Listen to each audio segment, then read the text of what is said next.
Vous écoutez le podcast du Centre de ressources pour les familles militaires Valcartier, le CRFMV en jazz, avec Marie-Josée Lonval. Bonjour à tous et à toutes, c'est Marie-Jo. Bienvenue dans notre podcast, le CRFMV en jazz, que vous pouvez écouter via Apple Podcast, Google Play, aussi via Spotify. La balado-diffusion s'adresse à toute la communauté militaire, à leurs familles, à leurs proches. Une belle gang qui est dispersée un peu partout dans le monde. On le voit avec les statistiques. On est bien content de vous savoir à l'écoute. Merci infiniment d'être là. Aujourd'hui, on va à la rencontre de l'adjudant Gabriel Plante et on va jaser des célèbres rations de combat, d'où ça vient, qu'est-ce qu'on trouve exactement dans cette boîte-là. Ça peut être un peu mystérieux pour vous si vous n'êtes pas familier avec les rations. Est-ce que c'est le Canada qui a les meilleurs? Ça, je vais vouloir lui demander ça. Est-ce on va tout savoir. Puis pourquoi on a invité l'adjudant Plante aujourd'hui, je vais vous le dire, c'est que on l'a déjà rencontré, la gang du CRFMV, et il nous a raconté plein d'anecdotes intéressantes et fascinantes au sujet des rations. Alors, c'est pour ça que c'est notre invité aujourd'hui. Adjudant Plante, bonjour. Bonjour, Marie-Josée. Merci d'avoir accepté l'invitation. Merci d'être avec nous aujourd'hui. Ça fait plaisir. Moi, je trouve que c'est une belle rencontre. Ça va nous faire voyager un peu, puis disons-le, ça va lever le voile sur quelque chose qui peut paraître mystérieux pour les gens qui ne sont pas dans les Forces armées canadiennes. Donc, les rations militaires. Écoutez, je vais commencer avec mes questions. J'en ai plein, puis je sais que vous allez avoir réponse à toutes mes questions, Adjudant Plante. Mais avant d'entrer dans les rations, on va parler de vous un petit peu. Vous êtes dans les Forces armées depuis combien de temps? Moi, je me suis enrôlé en 1996 avec les Voltigeurs de Québec. Ah oui? Oui. Puis, comme fantassin. Okay. Donc, j'ai eu mon lot de rations avec le temps. Oui. J'ai vu aussi leur évolution. Les premières fois que j'en ai mangé, là, c'était avant même ça, c'était dans les cadets. Donc, depuis 91 là, que je mange des rations militaires. Donc, pas sur une base quotidienne, au moins ça. Mais on finit tout par avoir notre expérience à force de côtoyer le système, si on veut. Là. Donc, c'est ça. Depuis, j'ai fait des missions. Oui, vous avez été déployé? Oui, en Bosnie. Oui. Puis, principalement. Puis, on fait avec toutes les opérations domestiques, les exercices, ainsi de suite. Là. Donc, les rations, on les a côtoyées régulièrement, si on veut. Là, les dernières rations, je n'ai pas eu le temps, parce que depuis 2016, là, je suis avec le groupe soutien, le service au personnel. Donc, c'est plus loin du champ, si on veut, des exercices. Donc, j'ai pas eu le temps de goûter ou j'ai pas eu la chance de goûter aux nouvelles rations. Mais c'est plus un changement cosmétique, hein, d'après moi. Oui. Est-ce que, parce que vous étiez dans les Voltigeurs, donc, est-ce que je me trompe ou vous étiez à ce moment-là, donc, dans la réserve? Oui, je suis toujours dans la réserve. Et vous êtes toujours réserviste? Oui. OK. Je fais une carrière de réserviste à temps plein là, depuis 2005. J'enligne, là, pour ceux qui connaissent les termes, les contrats de classe B. Donc, avec ça, j'ai travaillé au centre d'instruction pendant 8 ans, où j'ai donné beaucoup de leçons, beaucoup de cours. Oui, encore là, j'ai mangé des rations. Ah oui! Puis, c'est ça, j'ai travaillé aussi au civil, j'ai travaillé en gestion immobilière. OK. Puis là, je suis revenu à temps plein, là, je travaille pour le service au personnel, comme je l'ai dit. Mais mon emploi, qu'est-ce que je fais? Là? Je suis le sergent-major pour la section BTLULO. En civil, ça veut dire que je fais la discipline là, pour une section. OK. Section BTLULO, c'est souvent beaucoup de militaires qui sont entre deux affectations. OK. Donc, mettons, l'ULO, on prend un capitaine qui veut continuer sa carrière puis monter en grade dans le rang officier. Ils vont peut-être lui demander de faire des formations complémentaires. Donc, il va s'inscrire à l'Université Laval, il va suivre ses cours. Mais au lieu qu'il reste dans son unité, il va détacher à mon unité le temps qu'il fasse ses cours. Puis par la suite, il va réintégrer là, son unité ou sa nouvelle affectation pour continuer là, sa progression de carrière. Votre travail à tous les jours, quand vous êtes militaire, est-ce que c'est sur la base de Valcartier? Oui, okay. Je suis sur la base de Valcartier. Puis c'est ça, le service au personnel, dans le fond, on supporte beaucoup la base. Oui. Donc, il y a une section de l'alimentation, il y a une section, l'aumônerie fait partie du service au personnel, les COSP aussi. Là, donc, on a plusieurs éléments de même que les militaires vont avoir côtoyés qui sont plus... il y a des orienteurs là-dedans, puis il y a des gens pour aider, puis conseiller. Moi, je sais que j'ai déjà eu affaire avec eux autres, justement. Quand je travaillais au centre d'instruction, mon contrat terminait. Puis par la suite, je voulais aller dans le civil. Mais mon background était très militaire. Donc, les acronymes, dire, OK, j'ai été CQ, c'est quoi CQ? Quand je mets ça sur mon CV civil, ils m'ont aidé justement traduire ça Besoin en de traduire. Civil, c'est ça. Oui. Donc, moi, j'avais fait avec les autres, mais il y a beaucoup de services là, pour justement aider à la seconde carrière. Si on veut. Et vous devriez toujours arriver avec un petit lexique d'explication de vos acronymes, parce que des fois, c'est que dans une conversation, on entend un paquet de lettres de consonnes qui arrivent, vous nous perdez assez vite.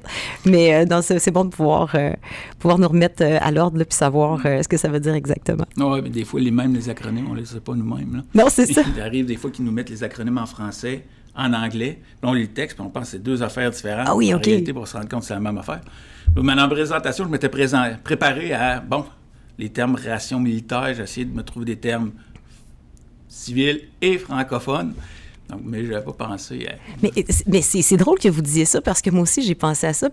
Première façon d'appeler ce dont on va parler aujourd'hui, les ration packs, on s'entend. Ouais. Mais je me suis dit, je peux pas dire ration pack pendant tout le long de notre entretien. Il faut dire les rations. Les rations, on dit quoi? Les rations de l'armée, les rations militaires. Je pense qu'il faut dire la bonne façon. Oui, les autres, quand on parle de ration de combat, on va souvent imaginer cette ration-là. OK. Mais il existe une ration combat qu'on appelle plus de lunch, qui est moins un repas, OK. qui est fait plein de petits à côté, là, comme du bœuf séché, des OK. noix, ou des affaires de même, qui est plus un complément à la ration de combat OK. principale.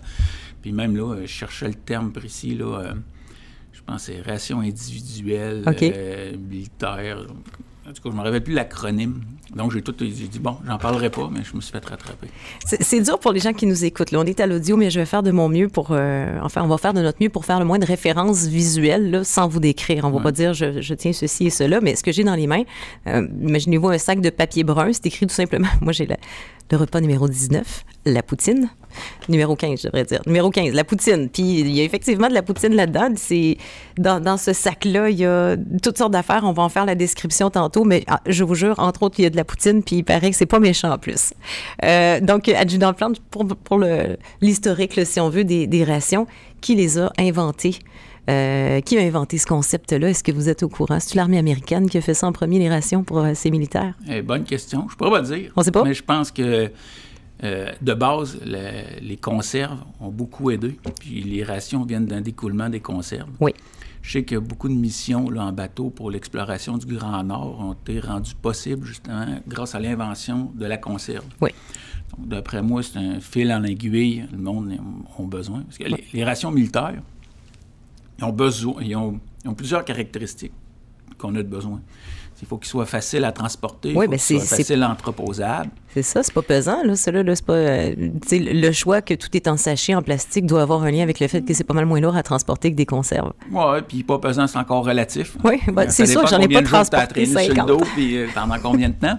Oui, mais on voit avec les rations, là, que le concept, c'est... faut qu'on soit capable de les entreposer, puis de les transporter, puis de les garder. Je pense que les rations militaires canadiennes doivent être une norme de 3 ans. OK. Donc, ils sont bonnes pour 3 ans. Donc, là, la ration que vous avez, techniquement, 19, on va dire que c'est une 2019. Donc, oui, OK, c'est ça le numéro. Moi, j'ai le menu numéro 15, mais le 19 que j'ai mentionné en premier, c'est l'année. Ça serait potentiellement ça. Là. Donc, je ne suis pas un spécialiste. Ça veut dire qu'elle achève ma ration, voilà. Là. 2022, puis encore là, oui. il a passé date, dépendamment qu'il était entreposé ou pas. Moi, je me rappelle d'une anecdote. On avait nos rations. On est en rond, puis on mange nos rations. Donc là, maintenant, la ration goûte bizarre. Oui. Il passe ça son collègue. Ouais, je suis pas sûr. Non, elle est correct. Un 3e. Pas sûr. Un 4e. Non, correct. Finalement, la ration m'arrive. Je goûte à ça. Ta ration est avariée. Là. Il dit, elle ne peut pas être passée date. Peut-être un trou, peut-être une fuite, peut-être elle était mal entreposée, whatever. Mais ça a quand même pris 5 personnes pour se rendre compte qu'elle était avariée. Là. Donc, mais avariée, genre conséquences graves ou pas si pire? En tout cas, personne n'a été malade. Je suis pas sûr que... vous êtes fait fort, les gars. Mais on s'est rabattu sur autre chose. Tu sais, comme on prend la barre de chocolat. Oui, dans chaque ration, là, les rations telles qu'on les entend dans le sac en papier brun dont je vous parlais tantôt, il y a une tablette de chocolat. Dans la mienne, je sais pas si vous allez me trouver chanceuse, mais j'ai une barre Mars. Oui, moi, je préfère la Coffee Crisp. Mais bon, la barre Mars est bonne. Ils sont produits au civil. Donc, les bars ont les civils, l'entreprise qui produit les bars masse, elle n'a pas fait des tests sur 2-3 ans avec sa bar masse. Donc, elle met toujours une date de péremption, généralement 12 mois après la fabrication. Ouais. Donc, ils sont bonnes pour 12 mois selon eux autres. T'sais. Mais nous autres, nos rations sont faites pour 3 ans. Donc, les autres, les militaires, l'ont testé pour voir si elle t'a fait 3 ans, puis elle est bonne 3 ans. OK. Donc, si on regarde la date d'apparition sur ça. Je viens de voir 2020 sur ma Mars. Oui, donc probablement que c'est ça. Le chocolat va être blanchi probablement, mais tu sais, je ne vais pas m'empoisonner en mangeant ça. Non, c'est ça. Puis il est encore bonne, là, selon l'armée. Ben, les autres qui ont fait des tests, c'est pas moi qui les ai faits. Donc, là, vous êtes goûteur, pas testeur. Oui, c'est ça. Je suis goûteur, donc elle est encore bonne et elle est consommable. Ouais. Donc, elle n'aura peut-être pas le même goût que si ça fait juste... frais fait, hein, c'est pas pareil. C'est ça. Adjudant Plante, on va faire le tour de notre Ration Pack. Décrivez-moi qu'est-ce qu'on retrouve. En tout cas, bravo pour... peut-être pas à vous, là, mais bravo l'armée pour la façon que c'est ergonomiquement placé dans ce petit sac-là. J'avais l'impression de sortir des sachets à l'infini de là. Qu'est-ce qu'on retrouve dans un sac? Ouais. Puis quand on est jeune, ou jeune, toute chose relative, les premières fois qu'on ouvre ça, on voit plein de sachets, de nouveautés. Donc, on est tous émerveillés. On est comme des petits gamins qui développent un cadeau à Noël. On a pas mal toute cette réaction-là la première fois qu'on l'ouvre. Puis, avec le temps, bien sûr, le nouveau laisse place à la routine. Là. Oui, bien sûr. Mais dans la ration, principalement, on a 2 sachets principaux. Ouais. On a le repas, qui c'est souvent le titre qu'on a sur la boîte. Comme là, ici, c'est de la poutine. Donc, ça devrait être les 2 boîtes de carton ici. La grosse boîte, OK. Les nouveaux rations, ils ne sont pas forcément dans des boîtes de carton, c'est nouveau. Là. Ça, on est une génération passée. Là. La nouvelle génération, ils ont modifié un peu l'emballage. Ils ont essayé de réduire l'emballage, toujours pour des questions, entre autres, écologiques et pratiques. Mais on a 2 enveloppes. C'est des enveloppes métalliques. Imaginez une conserve qui est mise dans un sac d'aluminium, si on veut. Là. C'est pas tout à fait de l'aluminium, mais... On met ça dans un sac, donc ça permet la conservation comme une conserve, dans le fond. Donc, on a le repas principal, qui est généralement lui qui est écrit sur le titre du sachet. Donc, ici, ça serait la poutine. Ouais. Puis, on a un deuxième enveloppe, qui est le dessert. Donc, c'est important, quand vous donnez votre ration à chauffer, si vous vous trompez puis vous donnez le dessert, bien, vous allez manger un repas froid puis un dessert chaud. OK. Donc, des fois... Dans la technicalité, c'est ça, c'est que ça demande de la préparation, ça prend un cuisinier, là. Oui, ben non, pas un cuisinier, n'importe qui. Là. Dans quelqu'un la section, qui généralement, on attitre un couple parce que quand vient le temps de la gestion, on va prendre, par exemple, de la tente, là, 10 hommes. Donc, c'est la tente qu'on est dans le clos, on est une section, c'est environ 10 personnes. Bien, on va avoir différentes tâches, puis on va se partager. Donc, il y en a un qui va être le cook, il y en a un qui va aller déblayer, il y en a qui vont entretenir ci, il y en a qui vont faire la sécurité. Donc, on se développe toutes des petites tâches au niveau de la section de même. Oui. Puis oui, pour des questions de praticité, on va souvent nommer une personne qu'on va dire le cook, mais c'est lui qui va être responsable de partir les repas. Puis lui, là... C'est pas un cook, un vrai cook. OK, voilà, c'est ça, il n'y a pas d'étoile Michelin. Oui, il n'a pas été suivi une formation, le cordon bleu à la France, là, non. Mais quand, admettons, c'est l'heure du souper, il y a une unité, ils sont, je ne sais pas, 50 personnes. Ils ont-tu 50 fois la même affaire? Non, il y a plusieurs repas. Il y a différentes variétés, mais il faut se mettre en contexte, puis il faut mettre les perspectives. Là, on saute dans préparation repas. Oui, c'est sûr, on saute du coq à l'âne, mais c'est parce que je me demandais, techniquement, le chef, il chauffe tout ça une gamelle à la fois. En fait, mais dans l'armée, on a plusieurs repas. Okay. Donc, on a la cuisine. Okay. Donc, là, c'est là qu'il y a des vrais cooks, des vraies personnes formées à faire de la nourriture. On a des cooks. On a les box qu'on appelle, c'est des gros thermos. Donc, on prend la nourriture de la cuisine, on les met dans ces thermos-là, puis on les amène dans le champ. Puis là, dans le champ, c'est le staff, les instructeurs ou les dépendamment, là, qui font la direction. Puis on va avoir des box lunch, qui est des boîtes repas. Là, c'est une boîte à lunch, comme qu'on avait quand on était petit avec différentes affaires. Bon, il n'y a peut-être pas le petit mot d'amour, chérie, passer une belle journée. Non. Mais ça reste que c'est une boîte à lunch. Puis la ration de combat, elle sert principalement quand pour des raisons opérationnelles ou quand il n'y a pas de cuisine à proximité et qu'on doit éviter les allées et venues, on met des rations ou qu'on n'a pas la possibilité aussi de distribuer de la nourriture comme... parce que les boîtes thermos, ben, on met les tables, le monde fait la file, puis on donne la nourriture. Mais quand tu es dans une position défensive, tout le monde a sa tranchée. Tu veux pas quand le monde se lève, qu'il s'expose au tir ennemi. Donc, le monde va traîner leur ration avec eux autres. Puis, ben, dépendamment de combien de temps ils vont rester, on va essayer de les approvisionner. Ou quand on va passer rapidement, donner des rations, puis là, le monde va pouvoir nourrir. Ou ben, si vous partez faire une patrouille, vous marchez longtemps, puis vous allez loin de vos sources d'approvisionnement, bien, vous allez traîner des repas avec vous, puis vous allez vous installer pour manger. Donc, si on prend ce contexte-là, la personne, pour cuire sa ration, si on y va au niveau de section, on appelle la tente d'isome, on va avoir un réchaud avec lequel on va avoir un presto, une cocotte minute, puis on va mettre toutes les enveloppes repas à l'intérieur. OK, c'est l'enveloppe qui est réchauffée, d'accord. OK, je comprends. Donc là, on met les repas dedans. Puis là, pendant que les repas sont réchauffés, le reste, on peut commencer à manger le reste. Souvent, on va commencer par le dessert, parce que des fois, le temps est écourté. Okay. On peut commencer à mélanger des choses. Mais avec l'enveloppe principale de repas, il y a souvent des accompagnements. Du riz, des patates en poudre, différentes sauces qu'on va vouloir chauffer ou qu'on va vouloir boire chaud, ou faire un café ou faire un chocolat chaud, qui sont aussi. Donc, on va faire, d'un côté, les repas qui cuisent.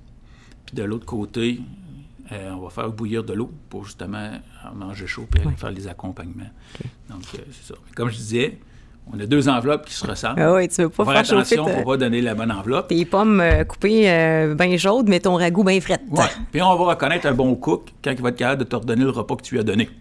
Parce que, bien beau, tu donnes de la poutine, tu as les accompagnements avec la poutine, puis là, il te retourne un beurre stroganoff. Beau défi. Ça peut... Bon, c'est pas très, très compliqué. À 10 personnes, on a tous nos trucs. J'en conviens. Mais il y en a qui s'en foutent un peu, mais il y en a d'autres qui mettent ça un doigt d'honneur de redistribuer la bonne affaire. Là. Donc, quand on a notre repas chaud, on peut le cuire de plusieurs façons. C'est sûr que si vous êtes chez vous, décidez de manger une ration de même, vous pouvez l'ouvrir, la mettre dans un plat, puis la mettre au micro-ondes, puis vous allez avoir sensiblement le même résultat, ou à peu près. Le même résultat. Puis, il y a 2 autres façons aussi principales là, on voit souvent pour réchauffer, là, qui me viennent en tête vite. Souvent, on a des enveloppes de plastique avec une genre de poche à thé dedans, là, un peu plus grosse. Là. Mais c'est en réalité, je pense, c'est une poudre de magnésium qu'il y a dedans.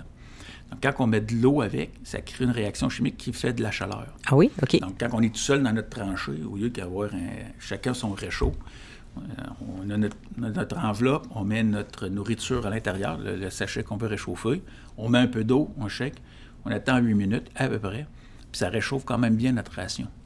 OK. Donc, ça permet d'avoir comme nos petits réchauds individuels sans avoir nécessairement à faire du feu. Là. Mais c'est vraiment des expertises qui n'ont peut-être pas été développées dans cette optique-là, mais c'est quand même des expertises dont l'armée se sert à bon escient pour être capable de survivre puis d'avoir quelque chose de convenable, même dans le clos, même en déploiement, dans des endroits où c'est vraiment pas évident.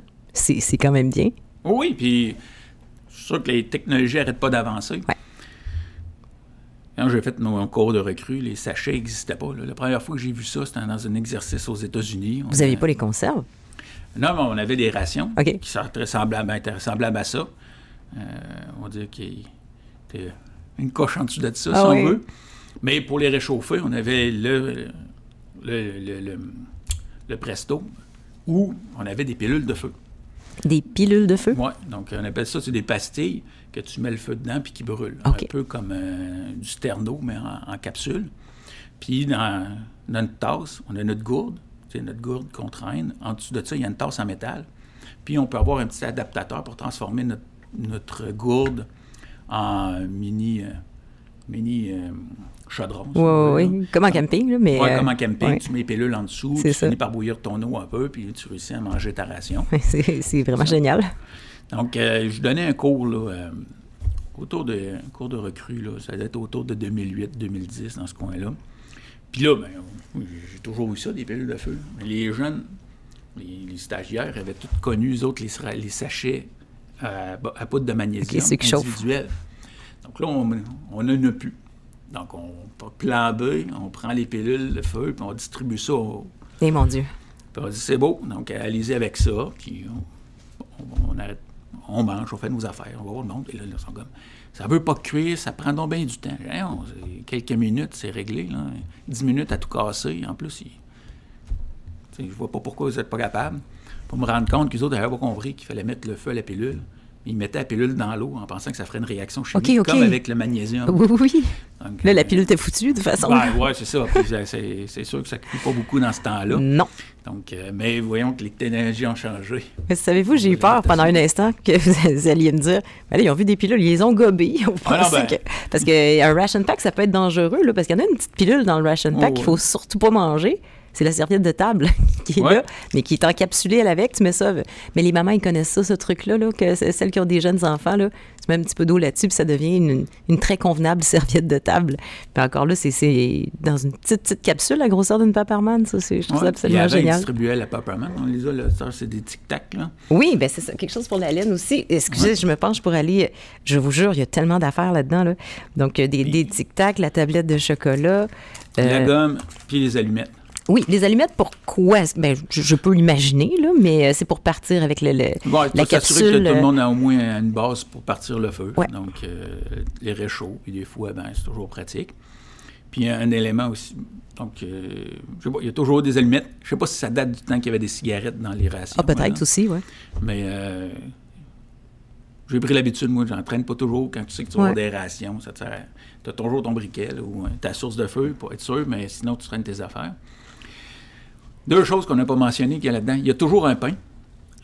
Attendez, vous voyez un pain, vous? Ben là, dans celle-là, c'est des tortillas. Okay. Ben oui, je viens de trouver les tortillas. Il y a toujours un pain. Avant, c'était toujours le même petit pain de combat. Oui. On trouvait le moyen de le cuire, on le coupait en deux, on le mettait sur le fanal ou sur le réchaud quand on l'avait. Là. Mais quand tu faisais ton chiffre de garde le soir, moi, c'est ça que j'aimais bien. On le coupait en deux, je le faisais chauffer sur le fanal. Puis on avait toujours du beurre de pinot ou de la confiture. Oui, j'en ai trouvé, je pense, du beurre de pinot. Ouais. J'en ai ici. Là. Il y en a encore. Oui, ici. Donc, une bonne quand tu fais ton tour de garde la nuit, ben, c'est le fun d'avoir quelque chose un peu à manger. Ouais. Moi, personnellement, je gardais mon petit pain pour ce moment-là. Quand j'avais pas d'autre chose, on se fie pas juste aux rations. Là. Les militaires, on s'amène bien. Quand on sait qu'on va être dans le bout, un certain temps, on s'amène à côté. Là. Des goodies, comme on dit. Vous faites bien. Donc, c'est ça. Puis, une autre chose que je vois qu'on a oublié de mentionner qui est très important. Ça? Non. Ah, ben là, tu montres le Coffee Mate, la poudre à café. Ben oui, du Nescafé. Un petit truc. Avant, ça venait dans des petits sachets spéciaux. Là, ça, c'est les nouveaux. Oui, il est déjà sucré, je pense. Oui, c'est le nouveau. Il fait très bien la job. Ouais. Mais les anciens qu'on avait, ils étaient plus comme des sachets de ketchup. OK. Plus. Puis, ben, une autre chose, on les mettait sur le fanal, où on les faisait réchauffer, puis ça faisait comme une petite biscotte sucrée. Il y en a qui appelaient ça une guimauve, là. Donc, vous faisiez chauffer le sachet? Oui, on mettait le sachet sur le fanal. Puis on attend un certain temps, on le vire, puis après ça, il vient chaud, puis tu le sors, puis la poudre, c'est comme cristallisé ensemble. Ça faisait une petite biscotte. Donc, à l'époque, je ne mangeais pas de café, donc c'est une façon que j'avais trouvé de manger ça. Vous partez des recettes, vous autres, là. Vous êtes en train de sortir un livre. Oui, mais avec le temps, à force d'en manger, on finit de changer les idées. Là. Puis là, on a la sauce Tabasco qui est en accompagnement. Mais c'est pas de ça dont vous vouliez me parler. Non, je voulais vous parler de la serviette brune. Oui? Oui, donc très important, surtout pour le numéro 2. Ah, donc, ce qui suit après le repas, là. Oui, qui suit après le repas.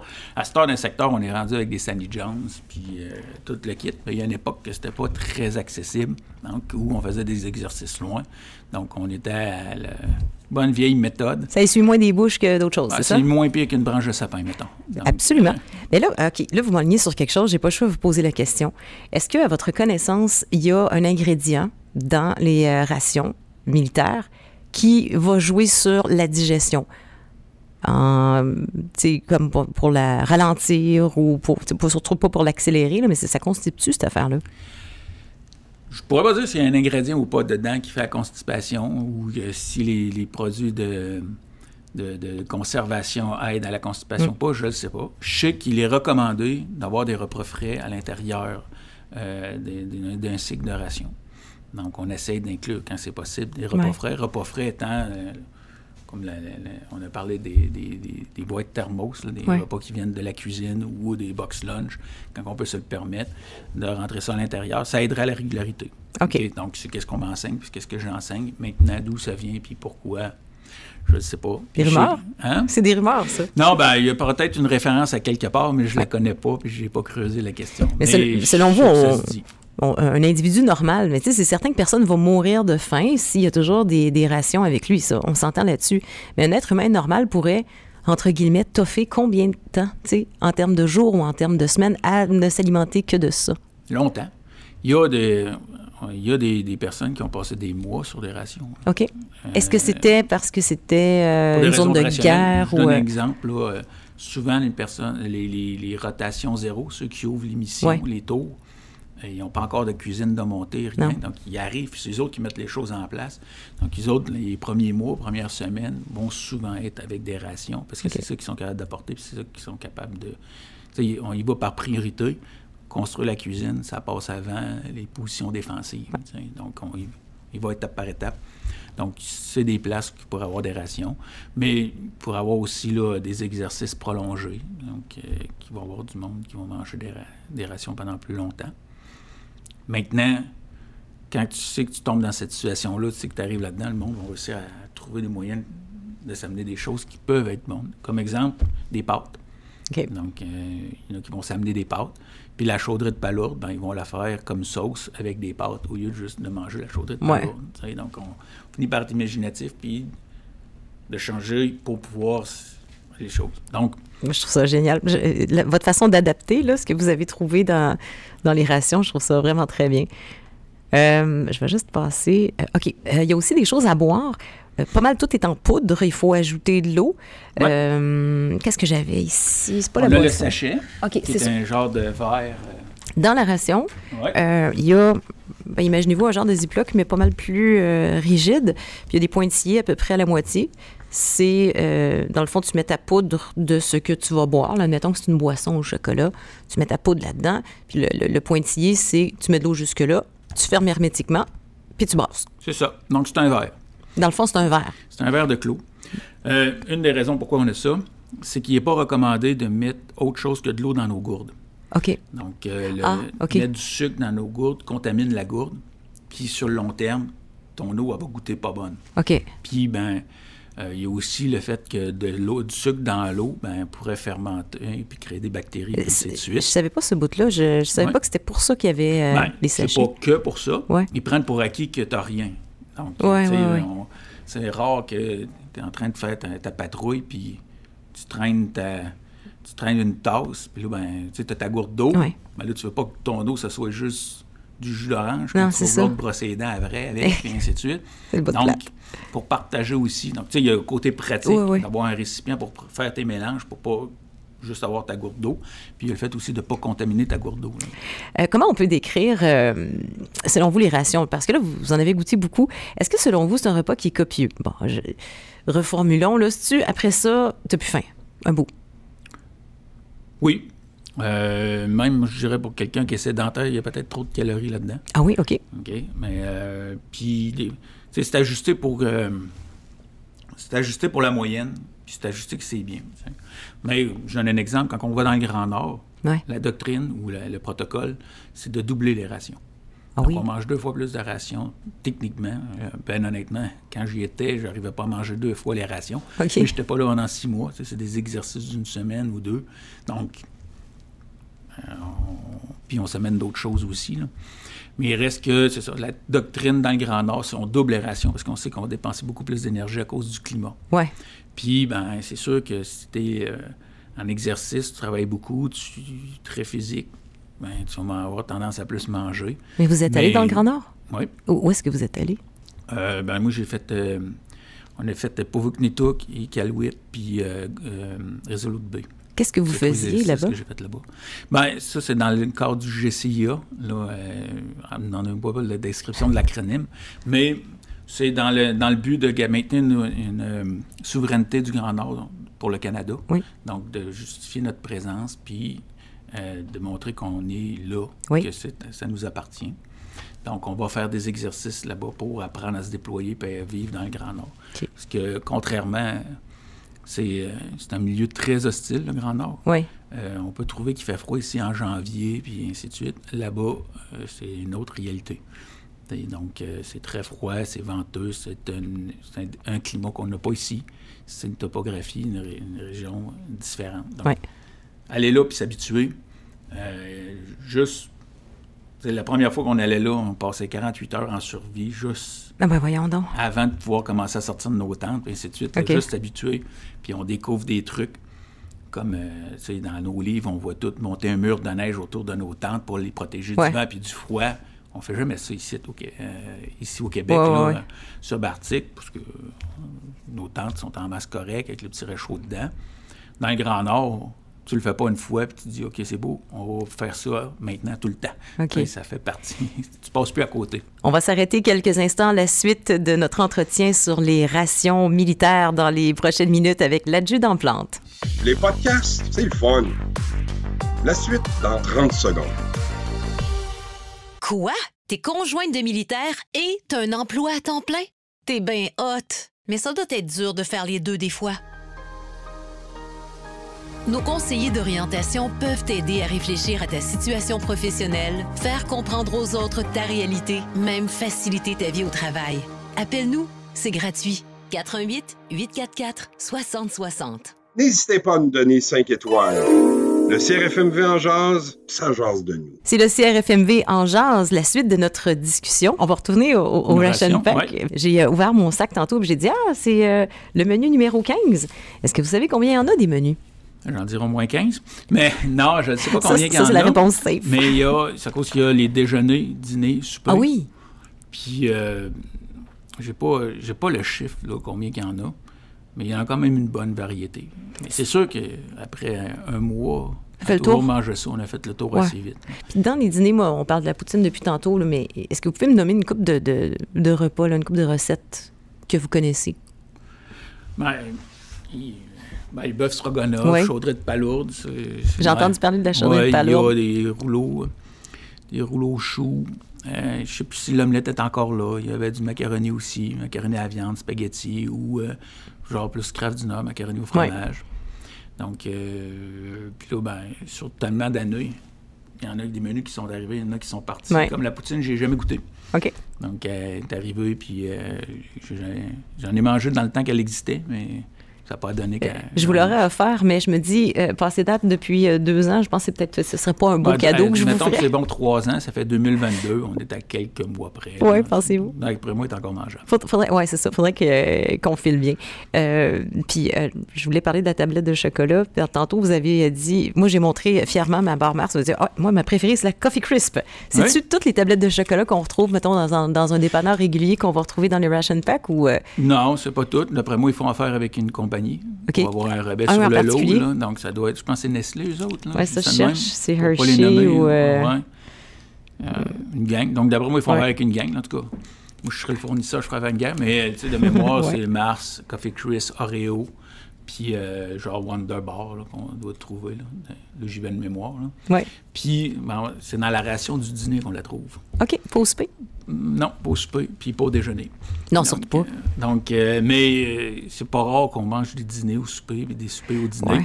C'est le déjeuner qu'on rotationne moins, mettons. Okay, mais le déjeuner, vous avez mentionné brièvement des œufs. Qu'est-ce qu'il y a dans une ration de combat dans un déjeuner? Une omelette. Une omelette. Puis, c'est ça. J'ai celle-là parce que je sais qu'en 91... Il doit y avoir du bacon. Oui, il y a des saucisses, des bines. OK. Vous imaginez bien des affaires, il y en a un peu partout. Puis là-dedans, je prends l'omelette parce que j'ai elle en tête. Mais au début, l'omelette, quand on parle des anciennes rations, imaginez des œufs à la coque. Là. Vous les avez trop cuits, le jaune est comme noirci. Oui, oui, je dis ça. Bon, l'omelette, c'était ça. On avait comme... Il avait mis une omelette dans le sachet, puis probablement trop cuite, ça fait qu'elle était noire. Puis là, t'as fait cuire dans ton sachet comme pressé, donc tu sors de là, puis ça fait un pain noir, jaune. À l'apparence, c'était pas très beau. Pas appétissant trop. Il y en a même qui l'appelaient le poumon, parce que ça avait un peu l'apparence de ça. Puis là, c'est ça que tu devais manger. Burk! Donc, mais ça goûtait les œufs. Donc, il y en a qui l'aimaient, puis qui juraient qu'à part ça pour le déjeuner. Tu fermes tes yeux, puis ça va bien. Oui, mais il y en a. Tu sais, quand je m'amuse à dire, c'est sûr que si tu es habitué de manger le spaghetti de la sauce faite par ta maman avec amour, qui a passé le temps, puis ainsi de suite, versus tu as été en appartement, tu t'es fait du Kraft Dinner, tu n'avais plus de lait, donc tu as mis un peu plus de beurre dedans pour essayer de le manger, puis finalement, ça fait un genre de bouette. Mais vu que c'est ça que tu as mangé, tu l'as mangé pareil. Ouais. Quand tu arrives face aux rations, ton appréhension n'est pas tout à fait la même. Non, ouais. D'un autre côté, si tu prends le spaghetti à ta mère, tu le mets dans un plat, puis tu attends 3 ans avant de le manger, probablement que tu vas revenir vers la ration aussi. Okay? Donc, ça varie. Tu sais. Il y a quelque chose qui m'interpelle avec les rations là, depuis tout à l'heure, puis on parle des déjeuners, puis on parle de différents repas. Je fais juste me fier au lunch que je fais pour l'école à mon fils, et il y a 1000 paramètres à respecter. Ah ben, il y en a qui sont allergiques aux œufs, il y en a qui sont allergiques aux arachides. On peut même pas, même si ton enfant n'est pas allergique aux arachides, tu peux même pas en mettre dans son plat. Comment l'armée négocie avec les intolérances alimentaires, les allergies?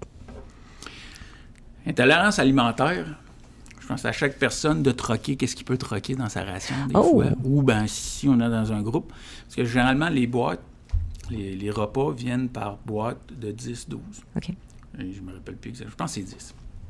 Donc, tu as une boîte avec 10 repas, mais c'est pas 10 fois le même menu. Donc, tu vas avoir 2-3 de chaque menu ou un de chaque, dépendamment. Puis là, ben, si tu es allergique aux fruits de mer, ils ne feront pas exprès de te donner la chaudrée de palourde. OK. Donc, il y a de la gestion à faire de ce côté-là. Maintenant, tout ce qui vient comme restriction alimentaire que je peux penser là, pour des raisons religieuses ou végétariennes, donc cachère, halal ou végétarien. L'armée a réglé ça d'une façon assez simple. Il a créé des rations végétariennes. OK. Ce qui fait que c'est cachère ou halal, c'est souvent dans la préparation de la viande. Oui. Donc, s'il n'y a pas de viande, on règle le problème. Donc, on a les rations, on va dire, plus traditionnelles, puis les rations végétariennes. Donc, la personne qui est cachère ou qui veut manger halal, bien, il a le choix entre prendre sa ration normale puis essayer de négocier, comme ici, qu'il peut manger la chaudrée de palourde, donc il va essayer de troquer la chaudrée de palourde, puis on va l'accommoder de ce côté-là. Parce qu'avant qu'il invente avant qu'il crée ou qu'il développe les rations végétariennes, c'est comme ça qu'on fonctionne. OK. Puis il y en a même qui demandaient les petits pains dans sa section, il mangeait les petits pains avec le beurre de pinot, puis il se débrouillait avec ça. Oui. Donc, on s'entraide. On s'entraide pour essayer d'accommoder le monde quand il n'y a plus de rations. Mais sinon, il y a possibilité de commander des rations végétariennes. Puis ça couvre tous les angles non couverts officiels par l'armée. C'est sûr que si vous êtes végétalien... Oui, c'est un peu plus compliqué là, parce que là, ça exclut les œufs. Oui, c'est ça. C'est un peu plus touché là, pour aller accommoder effectivement cette clientèle-là. Quand on vient aussi aux rations végétariennes, des fois, on a du monde, là, des anecdotes de même, qui se font dire que les rations sont pas bonnes. T'sais. Puis là, ils ont peur, puis ils disent « Ah, les rations végétariennes sont meilleures. » OK. Donc, ils décident de... Moi, je suis végétarien. On ne challenge pas ça, puis on commande des rations végétariennes pour eux autres. T'sais. Puis là, mais il y a moins de variété dans les rations végétariennes. Okay. En tout cas, à l'époque, là, je ne sais pas si on modifié ça, mais à l'époque, tu avais pas mal 2 sortes de rations végétariennes. Okay. Tu avais A ou B, puis c'est ça. Fait le tour vite, après une semaine, tu as fait le tour vite, matin, midi, soir. Là. Ça allait vite. Donc là, tout d'un coup, le végétarisme... il prenait le bord? Il prenait le bord. Il essayait de négocier différemment. Tu sais. Intéressant. Font, j'aimerais ça, finalement, je vais manger des rations normales. Troc avec quelqu'un qui veut manger des rations végétariennes parce que j'ai commandé des rations végétariennes. Exact. Ils sont pour toi. Exact. Donc, bon, généralement, manger une ration végétarienne de temps en temps, ça passe bien. Non, mais c'est ça. Moi, je l'aurais sûrement échangé au moins une fois pour goûter. Ça, c'est certain. Mais vous avez parlé, vous avez dit, oui, mais des fois, tu sais, ils disent que telle ration, c'est pas bon, ou ci ou ça. Il y a une espèce de mythe là, qui arrive avec les rations.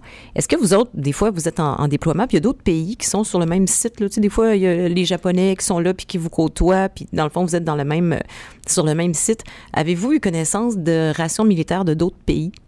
Oui, puis à cette heure, avec Internet, si vous faites une recherche, vous pouvez vous en commander d'un peu partout. Ah oui?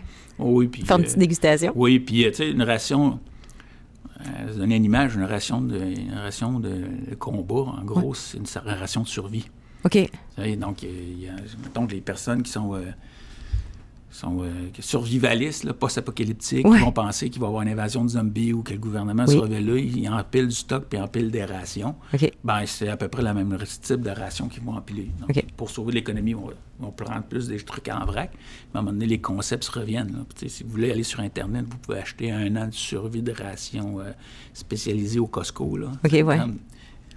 Donc, chaque pays a créé un peu son système. Ouais. C'est sûr que chaque pays, on essaie d'avoir ses propres repas. Et si vous parlez des Japonais, je doute qu'ils aient de la poutine dans leur choix de repas. Là. Ça arrive moins souvent, il paraît. Ça arrive moins souvent.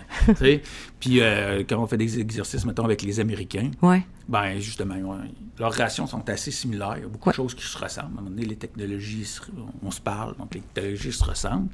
Mais les autres vont avoir peut-être plus, un chili mexicain que nous autres, on n'a pas, puis ils vont être contents de goûter notre poutine. Donc, de changer puis varier de même, c'est bon. Donc, tu sais, il y a tout ça quand on voit avec notre nation. Et j'ai un flash, je me rappelle, la première fois que j'ai changé des rations avec une autre armée, c'était les Hollandais. OK. Justement, dans ma mission en Bosnie. Puis là, c'est comme, on échange 24 heures de ration. OK. T'sais. Donc, tu sais, c'est correct. Donc, je prends 24 heures de ration, moi, c'est 3 boîtes. Donc, je donne mes 3 boîtes repas. Il me donne une boîte repas qui est un peu plus grosse qu'une de mes 3 boîtes, mais quand même pas tant grosse que ça. Mais c'est un 24 heures aussi? Oui, c'est un 24 heures de ration pour lui aussi. OK.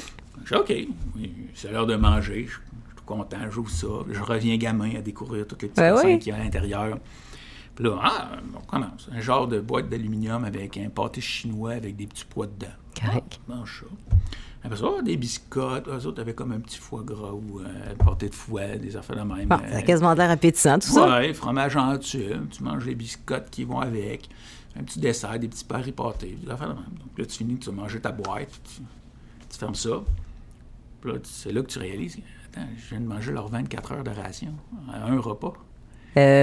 Là, tu fais, okay. Facilement, là, je veux dire, sans forcer. Là. Sans forcer. Bon. C'est quoi, ils mangent pas, eux autres? Ben, c'est des Européens. Déjà, de base, ça mange un peu moins que nous autres. Là, je pensais que oui. C'est parce qu'ils mangent longtemps. C'est ça qui nous mêle. Ils restent longtemps à table. C'est ça. Puis peut-être qu'ils autres, ils ont d'autres accompagnements avec leurs affaires. Mais déjà là, tu fais, OK, j'ai tout mangé. Puis j'étais un bon mangeur aussi. Là. La journée a dû être longue, pareil. Non, ben, j'ai accès à d'autres rations canadiennes, puis je me suis réapprovisionné. OK. Donc là, après ça, rapidement, on a commencé à troquer avec eux autres. Mais là, c'était une boîte pour une boîte. Okay. Malgré ça, ils étaient contents de faire l'échange. OK. Donc là, après 2-3 boîtes, tu dis, j'ai toujours le pâté chinois avec les petits pois. Dis-moi pas qu'ils n'ont pas d'autre chose. Non, c'est ça nos rations. Oh God! OK. C'est soit qu'ils nous ont menti puis qu'ils se passaient leur ration qu'ils n'aimaient pas, ou bien effectivement, les autres, c'est ça leur ration. Ouais. Puis débrouille-toi pour trouver le reste pour l'accompagnement. Hey, bonjour la variété. Quand tu reviens chez vous, tu dois être content de voir une lasagne. Là. Je sais. Mais ils ont peut-être d'autres protocoles dans l'armée pour supplier leur ration. Là. Mais il reste que l'armée canadienne, si ce n'est pas la mieux nourrie, on est dans les mieux nourris au monde. Tant en quantité qu'en qualité. Oui. Donc, on a généralement beaucoup de nourriture, puis on a généralement de la bonne nourriture. Et je vois qu'on a le souci de la variété aussi. Oui. Puis avoir tout ce que dans la boîte, sincèrement, je veux dire, on a pensé vraiment à tout, là, jusqu'au tout petit sachet de sauce piquante pour ceux qui aiment ça. Puis, tu sais, c'est bien, là, le dessert. Puis après ça, il y a un yogourt à côté, puis tu sais, il y a beaucoup de choses, beaucoup de variétés. Là. Je comprends que votre Hollandais la voulait, ça. Ouais. La nourriture aussi, ça vient avec le moral. Oui. Ce qu'on mange, le bon moral. Oui, tout à fait. Puis, des anecdotes où on arrive, puis la cuisine, c'est une autre nation qui gère la cuisine. Ah, c'est déjà arrivé, ça? Oui, ça arrive des fois, puis des fois, ça prend pas de temps avant qu'on demande un changement. Là. Ah oui? Oui, parce que je donne un cliché vite de même, là, mais les Américains, c'est la friture. Donc, tout passe dans la friture. Donc, tu arrives là, puis tu fais « OK, c'est le fun de manger de la friture une journée ou deux. » Mais la friture est en sachet... Non, mais je parle de la cuisine. Donc, maintenant, sur les campements... Ils frient dans les campements? Ah oui, bien... je savais pas. Sur ta cuisine, les autres, tu passes toute ta cuisine. Je parle de cuisine. Oh, oui, je comprends. Tu vas sur une base où tu montes ta cuisine de chambre. Mais il me semble que... Si tu as un campement ou sur une base, des fois, tu peux aller manger aux cuisines des autres nations ou c'est un cook qui vient faire la cuisine dans ton bar. Oui. Puis, c'est ça. Les Américains ont tendance à frire beaucoup d'affaires. Donc, OK. C'est pas toujours le cas, mais quand t'en tombes sur une même, tu t'ennuies de ton Canada. C'est clair. En tout cas, on a l'air d'être pas pire bien organisé. Là. Puis, ah oui, c'est ça, je voulais savoir. Là, vous en avez parlé. Le Canada est quand même bien perçu, bien qu'il y ait du mémérage. Puis, des ration packs, c'est pas trop bon, mais on a somme toute, une bonne réputation au sein des militaires. Oui, mais quand on se compare, on se console. C'est ça. Oui, je suis d'accord. Ça reste qu'une ration, c'est une ration. Là. Ça équivaudra jamais. Là, tu ne seras pas fait avec amour et attention. Ça, c'est sûr. C'est certain. Puis, tu sais, manger aussi ta ration dans une cabane où tu as le temps de la faire chauffer, tu as le temps de préparer les petits condiments à côté, puis prendre le temps puis de manger correctement, c'est pas la même expérience que de la manger dans le fond de ta tranchée quand il pleut. Ou que là, tu n'as pas beaucoup de 5-10 minutes pour manger gros max, puis après ça, il faut que tu retournes sur ton chiffre parce que la personne doit manger à ta place. Donc, c'est clair que ça doit jouer beaucoup sur ton expérience avec les rations. C'est pas la même chose. T'as bien beau avoir la meilleure poutine du monde, si t'en manges matin, midi, soir pendant 6 mois, tu risques de te tanner. Ah, ça, c'est clair. Est-ce que monsieur, madame, tout le monde peut goûter à la ration militaire? Oui, mais comme mentionné, sur Internet, il y a moyen d'en acheter. Si vous allez dans des surplus militaires, vous allez trouver des affaires similaires. C'est pas les mêmes? Non, je suis pas sûr que c'est les mêmes. on en trouve. Est-ce que c'est légal ou 100% prouvé? Je le sais pas. OK. Donc, je connais pas le code de sécurité ou l'approbation par rapport à ça, là. Mais ça se trouve des rations similaires. Ouais. Même, je pense, sur Amazon, vous checkez, ou vous allez sur des surplus militaires, vous checkez. Probablement que vous allez réussir à en trouver, là. Puis si vous voulez une couple d'informations, si vous voulez en savoir plus, ce que j'ai appris ce matin sur ma belle petite boîte là, qui est présentée sous la forme du sac avec le menu numéro 15. À l'arrière, il y a un petit code QR. J'ai envoyé mon téléphone là-dessus et j'ai découvert qu'il y avait une page Facebook sur les rations de combat. Donc, sur Facebook, il y a des gens qui font part de leur expérience. Vous allez voir de quoi ça a l'air, ce qu'on vous décrit depuis tantôt, puis voir à quel point c'est ergonomique et à quel point c'est fascinant que on voit un sachet d'une couleur terne. Là. C'est pas fait pour être vendeur, puis c'est pas fait pour être attrayant, c'est fait pour être mangé, point. Mais qu'une fois que c'est ouvert, puis une fois que c'est préparé, bien, ça met de l'allure. Oui, puis une recherche rapide sur Google, là, vous allez avoir plein de vidéos qui font la dégustation des rations. Ah, j'ai vu quelqu'un, justement, qui mangeait la poutine que j'ai là. Je vous jure que j'ai quasiment envie de me faire ça pour souper. Là. Ça n'a pas de bon sens. Là. Lui, il a trouvé ça extrêmement bon. Ma dernière question va concerner ce qui arrive après. On en a fait un peu mention. En théâtre opérationnel, on a notre ration militaire, on est capable de gérer, justement, la cuisine, puis servir les militaires et tout ça. Mais après, comment vous vous arrangez quand on n'est pas installé? OK? Arrivons là dans un endroit où est-ce qu'on a le strict minimum. Vous disiez, bien là, c'est pas installé, donc ils vont manger des rations dans les premières journées, puis après ça, on s'installe, puis tout ça. Mais au niveau de l'hygiène, les toilettes, tout ça, mais se laver, tout ça, comment les militaires font avant que tout soit installé, avant que... Quand on est en exercice dans le champ. En exercice, oui. Pas de douche. Ça, on oublie ça. Excellent. J'aime bien l'invention des wet ones. Oui, les serviettes, les lingettes. Depuis, ça a facilité beaucoup les choses. Se laver à des barbouillettes, c'était plus ou moins commode. Ouais. Mais c'est principalement ça. Mais je veux dire, ça existe on a des roulottes de douche, là, des infrastructures qui montrent des douches temporaires pour laver le monde. Ça existe. Là, comme je dis, ouvrir un camp, ouvrir une mission, ouvrir un exercice ou être à un endroit, des fois, ils peuvent se traiter aussi avec la population locale. Il y a mille et une façons, c'est propre à chaque contexte. Okay. Mais ça existe des douches. Puis des fois, quand on fait des exercices prolongés, ben tu vas sur la ligne arrière puis tout le monde passe à la douche. On pense à ces affaires-là aussi. Mais entre les deux douches, c'est des wet ones puis ou la débarbouillette. Oui, on pense à votre confort. Là. C'est pour ça qu'on se soucie de tout ça. Et adjudant Gabriel Plante, merci infiniment d'avoir partagé votre expérience, d'avoir partagé vos anecdotes avec nous. Ah, mais merci. Puis c'est mon expérience. On côtoie tellement les rations que tout le monde a sa propre expérience. Oui. Là, puis si tu as moindrement un peu de temps dans l'armée, on vient tous spécialistes des rations. Oui, hein? On n'a pas le choix, on mange tout. Donc, merci. Merci à vous. Suivez-nous sur Apple Podcasts, Google Podcasts et Spotify. Un nouveau podcast tous les 2 vendredis. C'était le CRFMV en jazz.